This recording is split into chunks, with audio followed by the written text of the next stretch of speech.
فين يا جماعة؟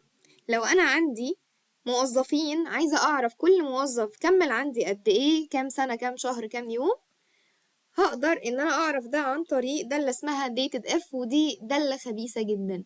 الدالة دي لو أنت عملت يساوي وكتبت dated if مش هتظهر لك.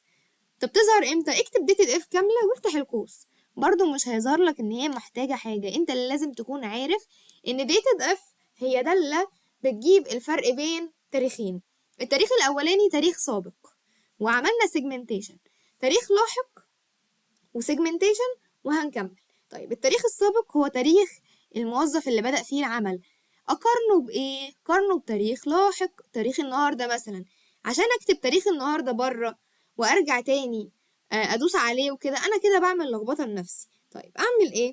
لو كتبت كلمة today جوه الدالة هتظهر، هدوس عليها مرتين وأقفل القوس الأحمر ده من غير ما أكتب أي حاجة وأعمل segmentation. today دي معناها بتقولي قارن التاريخ الاولاني اللي هو دي 2 قارنه بتاريخ النهارده، واعمل سيجمنتيشن وهعمل كوتيشن وهكتب واي اللي هي دليل على كلمة سنة واقفل القوس وادوس انتر. لو في الحالة دي عملت كده هيبدأ يقول لي كل موظف عندي بقاله كام سنة.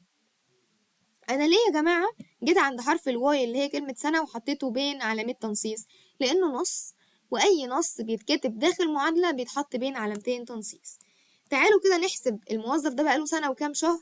لو دوسنا يساوي dated if لازم نكتبها احنا كاملة ونفتح القوس بتاعها، ادي تاريخ سابق، تاريخ بدء العمل، ونكتب كلمة today هتظهر لنا هنا، هندوس عليها مرتين ونقفل القوس الأحمر وناخد تاني segmentation.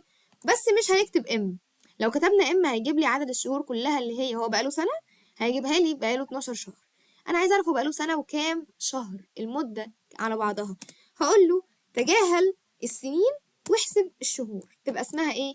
واي ام. هقفل القوس بتاعي، يبقى الموظف ده بقاله سنة و ما بقى هو بقاله سنة، ما بقالوش شهور معينة. هنا بقاله مثلا 6 سنين وشهر، هنا بقاله 10 سنين و3 شهور.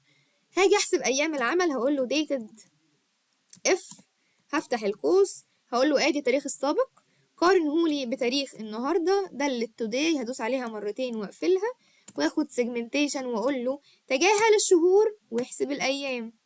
ادي تجاهل الشهور واحسب الايام، واقفل تاني السيجمنتيشن بتاعتي واقفل القوس واعمل كده.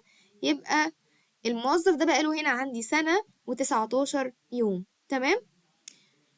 انا عندي ترتيب مرتبات، جه المدير قال لي والله صنف لي ده المرتب رقم كام ومين اعلى مرتب ومين اقل مرتب والكلام ده.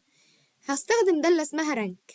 رانك دي اللي هي عليها علامة تعجب، بتقول لي النمبر، ايه الرقم اللي انت عايزني اصنفه؟ هقول له صنف لي الرقم ده.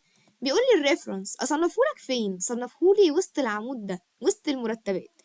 وهاخد تاني سيجمنتيشن، بيقول لي اصنفه لك descendants تصاعدي من الصغير للكبير ولا ascendance تنازلي من الكبير للصغير؟ هقول له لا، صنفهولي من الصغير للكبير.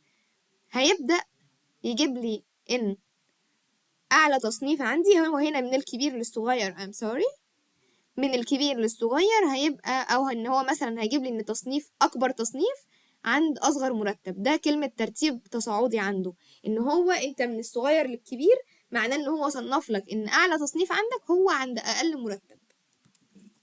تمام. ده كده اللي دالة رانك. عارفين احنا لو وقفنا هنا على المرتبات كده وعملنا كده sort smallest to largest وعملنا continue with the current selection هيرتبهم من الصغير للكبير. طب لو عملنا largest to smallest وعملنا continue with the current selection هيرتبهم من الكبير للصغير. تمام. وهيرتب معاها التصنيف طبعا.